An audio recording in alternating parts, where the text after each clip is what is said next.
The mortgage industry seems to be at the center of every conversation when it comes to investing, home ownership, and the economy. Today, we have a top 1% industry professional in the studio that's going to talk about the future of home buyers and investing as it relates to mortgage. Stick around. It's The Broker Show. We're talking real estate, investing, local market trends, feel-good stories, mindsets, and strategies for success. Let us know what you want to talk about, and chances are we will. Hosted by The Broker Joe and co-hosted by Etch.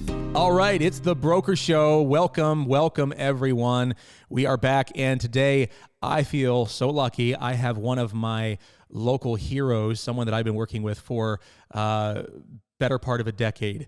Brian Hervey, local mortgage specialist, on with me today. Brian, thanks for coming and doing this.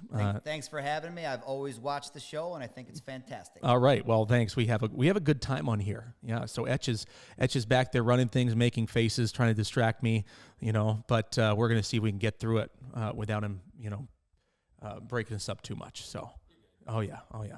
So, but first of all, I want to tell you a little more about Brian. So Brian is a guy who, a lot like me, really values the relationship. You hear me talk a lot about relationships, and to see in the mortgage industry, I believe that there's such a huge disparity and need for relationship-driven activity and conversation and desire in the real estate side, even more so in the mortgage industry. What's unique about mortgage is that Brian and other mortgage loan officers, they never really have to leave their desk. So the experience to me seems to be easier to depersonalize and see people as a name and a social security number and an application behind the computer. Something that I have loved about Brian is that he really takes everything to the next level, and he focuses on the relationship and really getting behind the mind and the why of everyone that I ever send his way. And they come back to me and they just feel so edified. They feel so educated. They feel so taken care of because Brian's focusing on relationship. So Brian, you talk about whatever you want to, but that is my opening question for you today is, what do you think led you to put people first in that way, and how have you watched it turn into an asset in your business? So it goes a long ways back. I think when I was a younger guy, I kind of messed my credit up, like a lot of people have in their lives. It's very common. And I remember trying to buy, a car or something, a television, and I had a wonderful job. But I couldn't finance a $1,000 television set. And that really bugged me. And I remember no one helped me. I felt like I was standing against a brick wall that was a mile high, and I just couldn't get over it. And I felt like there was just a block in front of me that I couldn't get over. So, a few years later, I thought, I'm going to fix my credit. I happened to get this job at the same time. And I sat around a bunch of guys, older guys, I thought then, which are my age now, and I learned. I sponged up every bit of information they talked about, and there were several of them. There were 10 or 15 of them, and a couple of them were just really good at their jobs, and they really were focused on the buyer. And so I listened, and I learned how to fix people's credit, and that was kind of the start of it. And it kind of went from there. And now when I take a buyer on, I realize that I'm probably going to see that buyer at the grocery store. Yes. And that's always kind of in the back of my head. And I remember that awful time I had when I had that bad credit. Yep. And I remember, thinking I'm never going to do that to anybody. And I just don't. I won't. Yeah. I think everybody deserves a chance at home ownership. And sometimes they just don't know how to get there. And that leaves it up to, me.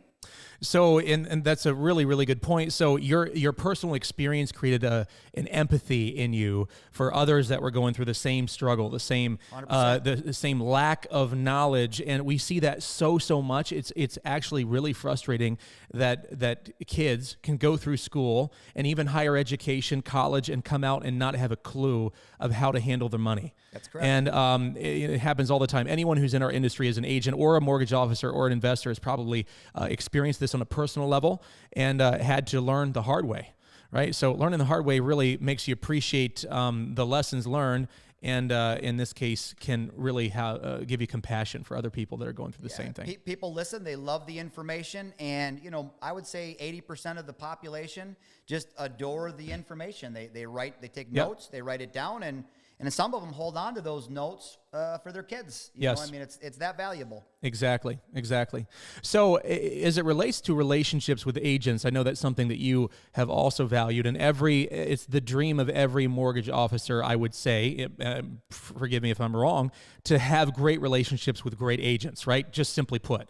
And so it's the goal. It is the goal. Right. So, but in the reverse, as an agent, I look at it, and we're spending all this time following up and prospecting and following through and getting these people to call us back or text us back or email us back. And finally it's time. And now we got to beg them to go get a mortgage, right? Which, let's be honest, doesn't feel like the sexiest part of everything when it comes down to it.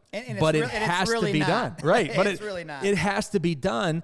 And we feel I feel such a relief when I know I can hand someone off to someone else that is going to do what I try to do, which is come onto their side of the table and make them feel like, hey, I've got you, and we're going to look at your whole picture and not try to shove a mortgage down your throat. This is not McDonald's, right? If it's not the right time, it's not the right time. We can wait. Whatever the situation is, we want the right thing for you. And if owning a home is it, then let's do it. If not, then let's wait. Let's set the calendar for 2 years from now. Yeah, gotcha.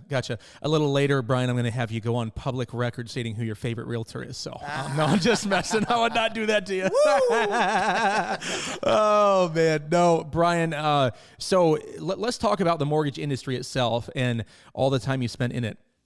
Real estate is kind of the tail end of the dog wagging it, right? So something happens in the world, something happens in the economy, and it eventually ripples down to us. And sometimes we don't quite know what it's going to look like by the time it reaches us. Yeah. Sometimes, like we saw the big crash in 2007 through 2012, during that time, we were the one wagging everything else, right? It was all about the real estate industry and the practices, and which a lot of it traced back to mortgage.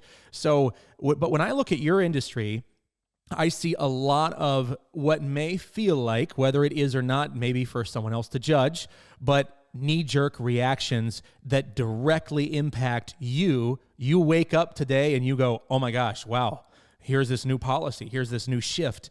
How do you operate in that environment and still service people, keep a smile on your face, and like, hey, great news I got for you today. Interest rates up. You hold on to, I'm a glasses half full kind of guy all day, every day. My wife is completely opposite, makes for a good team. Gotcha. But I'm glasses half full. And I always look at the optimistic side of everything that I see. I don't care how ugly it is. And yeah, there's some ugly things that happen, but keep focused on the positive things every day, all day, and just try to relate those to the buyers in a realistic way so they know what the pros and cons are up front. And like I said earlier, if it's not the right time, maybe it is 6 months or a year from now. Yeah. Gotcha. Yeah, it's so valuable. I think people are afraid of getting had, and they hear the word mortgage and bank, and it still has a negative connotation for a lot of people from the crash, right? Up front. But once they hear the voice and they feel the way that they feel, I know because I get the feedback from you and others that I just really, really trust that they got their best interest in mind. I feel like it's a small step in changing and lessening people's fear and trepidation of the industry as a whole. There's a lot of great professionals out there that really, really do care. And again, there's a huge knowledge gap that people just really, the desire for it to be filled. I wish it was greater, but there's a lot of disinformation out there too. There's a ton of bad information out there, and I think with any industry, there's always going to be bad information, and it's just about even if the truth sounds bad, which awful, and oftentimes it sounds bad to tell the truth, but I won't veer away from it. I'll tell the truth every time, and if the buyer doesn't like it, then they don't want the truth, and that's kind of the way I see it. And there are those too. There certainly are those all the time. Just can't quite accept because you can go out and I can go buy a $50,000 car. you know? So barrier for entry for the housing. A lot of myths. A lot of myths yeah. out there, and there's a lot of banks that, I think some young loan officers, maybe they just don't know. Oh, sure. Or they just feel like they have to, or it's easy to tell people what they want to hear because they don't want to have the abrasion in the conversation. Right. I don't mind the abrasion. I'm used to it, and that's just how I've been trained. So let's talk about you and your journey as a loan officer, and try like anyone else in sales. When you walk in the door, no one knows you, no one cares. That's what probably gets you the most, especially if you're. And I like to look at service professionals. A good one's going to care. And the thing about caring is that sometimes when you care, you get hurt and it sucks and you get rejected and so on and so forth. So how do you've always had kind of this bulldog mentality. I remember, 10 years ago, we would talk. I was an early riser. You're an early riser. Not as much as I used to be. I'm not. We used to talk at 4:35 in the morning, Brian. I don't know if you remember this. Every now and then we do. That's right. We used to all the time, though. Remember. And you would literally be out in your garage gym pumping steel, okay, at 5 in the morning, okay? Yep. And we would be talking, you'd have your headphones in or whatever. We'd be talking mortgage, we'd be talking the industry. And for years we did that. So I don't know, are we getting old? Is that what it is? So now I'm running a mile. Okay, good for you. Okay, good. Okay. Steel so much these days, but same theory. Good. And I'm still up ready to talk, by the way. Okay, all right, sounds good. So, but how did you keep that mentality? I always felt like you were like, let's go get it, Joe. Let's make it happen, right? We'll figure it out. I don't know if that's natural or how I've gotten that. I think maybe as a young man, I wasn't so much like that. And there was a point in time, I think through sports, I'm not the world's tallest guy. So through that, people always doubted you in certain ways in sporting events. And, I really tried hard to overachieve in any physical thing that I was doing. And it's the same theory with mental stuff, with work. I mean, I just don't think that there's any reason to stop at 48 years old being the bulldog that I always have been. And it's worked. It's worked for me. Gary Vee is a guy I've probably spoken of once or twice, referenced. So Gary Vee, he's quite a colorful figure. If you don't know who he is, you should go Google him and check him out. Gary Vee, he is something else. And the guy, he exploded onto social media probably roughly 8 to 10 years ago. He's one of the first guys to start doing a podcast and shooting videos and so on and so forth. And one takeaway that I love about Gary is he does not accept excuses from himself or other people. And he's not mean about it, but he's very direct about it. And all the time, he talks about success. He talks about, what people's potentials are and how they can change their mindset and how to create discipline in their lives and change other people's lives. And the biggest question he gets is, or actually comment is, I'm too old. I don't have the opportunity. I wasn't raised that way. I don't know where to do this. I don't know how to do this. And he not only directly addresses that, right? But I have seen some of his biggest highlight reels where he's talking to 70, 80-year-old people, telling them, you've got today, right? Go rock the world. You can rock the world. Excuses are lies to yourself. They are. That's all it is. They definitely are. And there is always a reason to make an excuse. I'm too young. I'm too old. I'm too this. I'm too that. Too tired. Too tired. Yeah. And so when you look back at your journey, and this is kind of twofold. Do you feel like there are some big things that you wished you would love to pass on to someone just on their journey in life? So a lot of professionals may be listening. What would you wish to pass on? And number two, what are some things that you wish you might have done differently? So a lot of things to both of those effects. We'll try to keep it somewhat limited. Sure. But as far as passing things on, it's the no stop me attitude. Yep. I don't. I've never claimed to be the smartest guy on the planet. I just am not.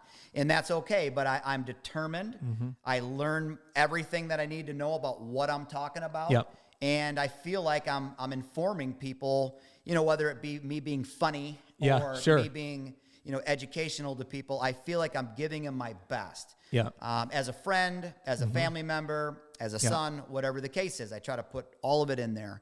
And so I hope that my kids, people that might be listening, I hope that they have the same attitude. And if they feel like they can't do something, just do it. Just do it. I mean, just do it, Yeah. and don't let anything stop you. And then the other effect about taking things back. Yeah. Woo, yeah. We could take a few things back, Yeah, but that's yeah. a real long list right there. Yeah, So we'll yeah, just yeah. let that one roll. All right. So I'm going to press on that one a little bit. In the mortgage industry, if there is an accelerant that you wish you would have had access to, and if you can't think of anything right off the top of your head, that's fine. I know that when I look back, I am very, very thankful for every opportunity I had. There's no doubt. I feel so thankful for all the people that were brought through my life, everything they said. I will say that there were times when I was down that I wish that I would have gotten friends around me or fellow people in the industry around me. I would have been more intentional about having them in my life to build me up when I was down, to pick me up, to encourage me, to and again, good. That's what good friends do, right? When you're low, the other person is up there pulling you up and telling you, "Hey, you're going to be fine. Get up. You'll be fine." I do wish I would have had that earlier in my career. There's something to say about that, 100%. Now, I've been known to. I'll talk to anybody. Yep. I mean it. People used to tease me in some cases about some of the conversations they've caught me in, but if they're nice and they have something to add, I want to hear what that is, because it might be interesting, or it might be something I could add to somebody else's, better being, I suppose. But there's just a lot of ways to think about that question. You know, I mean, there is.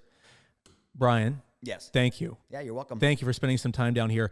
Guys, if you want to ask Brian a message, I'll make sure to follow up with him after you have any questions about the mortgage industry, his journey in particular, or if you just need a mortgage. Brian works with so many people in our area of Western Michigan, so many agents, so many companies who all love him, who are all, he's dear to them, and he's a good friend. And so I appreciate you giving just me today some of your time. So you're welcome. Thank you very really much means for a lot. having me. Yep. Yeah. So, hey guys, if you haven't already, would love you to, you can get on the socials, whatever you're into. We're going to have some reels coming up on TikTok. We're working on that a little bit, right, Etch? Oh yeah. A lot of confidence there. All right, good. We're working on it. Instagram. Yeah, someone's got to be. Instagram, we're on there. We're on Facebook, and obviously, I hope you're watching us on YouTube. Thank you so much for watching. We're looking forward to chatting with you again next week. This is Brian. I'm the Broker Joe, and we're out.